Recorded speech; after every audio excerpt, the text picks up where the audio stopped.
السلام علیکم ورحمۃ اللہ وبرکاتہ۔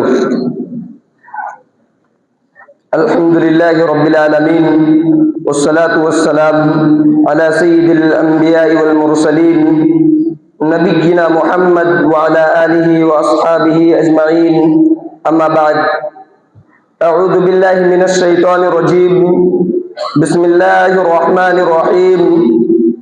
ان الذين قالوا ربنا الله ثم استقاموا تتنزل عليهم الملائكة الا تخافوا ولا تحزنوا وابشروا بالجنة التي كنتم توعدون۔ میرے دینی اور اسلامی بھائیوں اور اسٹیج پر جلوہ فروز علماء کرام اور دور دراز سے آئے ہوئے مہمانان گرامی، آج میں آپ لوگوں کے سامنے جس موضوع کو لے کر حاضر ہوا ہوں وہ ہے استقامت۔ سب سے پہلے ہم یہ جان لیں کہ مومن کسے کہتے ہیں۔ مومن وہ ہے جو اللہ تعالیٰ کو ایک جان کر، رب ذوالجلال کے قرآن کو مان کر اور محمد الرسول اللہ صلی اللہ علیہ وسلم کے فرمان کو مان کر پھر اس عقیدے پر ڈٹ جائے۔ اسلامی بھائیوں، کسی چیز کو مان لینا یا اور بات ہے، پھر اس بات کا اظہار کرنا اس سے مختلف بات ہے، پھر اس بات پر ڈٹ جانا جو اس سے آگے کی بات ہے۔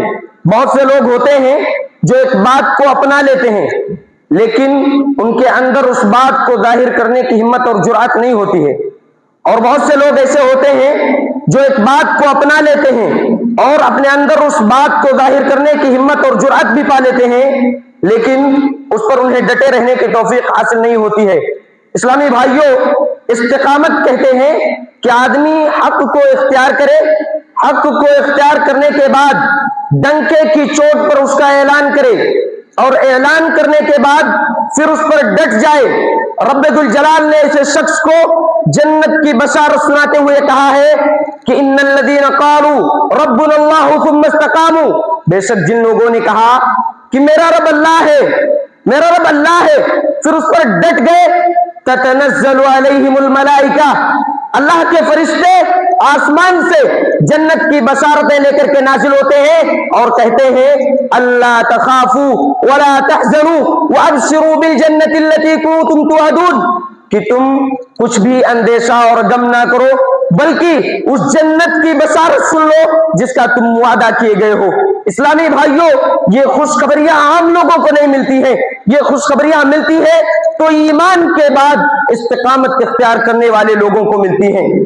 اور یہ بھی یاد رکھو میرے بھائیوں کہ اللہ تعالیٰ تمہیں پریشانیوں میں ڈالے گا، آزمائشوں میں مبتلا کرے گا، جیسا کہ قرآن کہتا ہے وَلَنَبْلُوَنَّكُمْ بِشَيْءٍ مِّنَ الْخَوْفِ وَالْجُوعِ وَنَقْصٍ مِّنَ الْأَمْوَالِ وَالْأَنفُسِ وَالثَّمَرَاتِ، کہ ہم تم کو ضرور بھی ضرور آزمائیں گے، خوف کے ذریعہ، بھوک کے ذریعہ، جان و مال اور پھلوں میں کمی کے ذریعہ۔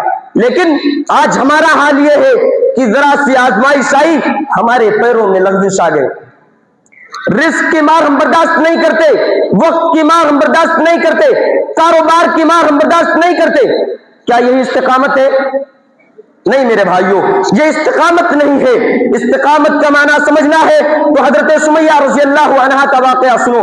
حضرت سمیہ رضی اللہ عنہا کو ننگا کر کے تپتی ہوئی ریت پر لٹا دیا گیا اور کہا گیا سمیہ محمد کے دین کو چھوڑ دو، ہم تمہیں یہ اذیتیں، یہ تکلیفیں دینا چھوڑ دیں گے۔ حضرت سمیہ رضی اللہ عنہا نے کہا کہ اگر آج کی یہ ریت کا عذاب جہنم کے عذاب سے بچا لے تو سودا مہنگا نہیں ہے، کس بات سے پلٹ آئے؟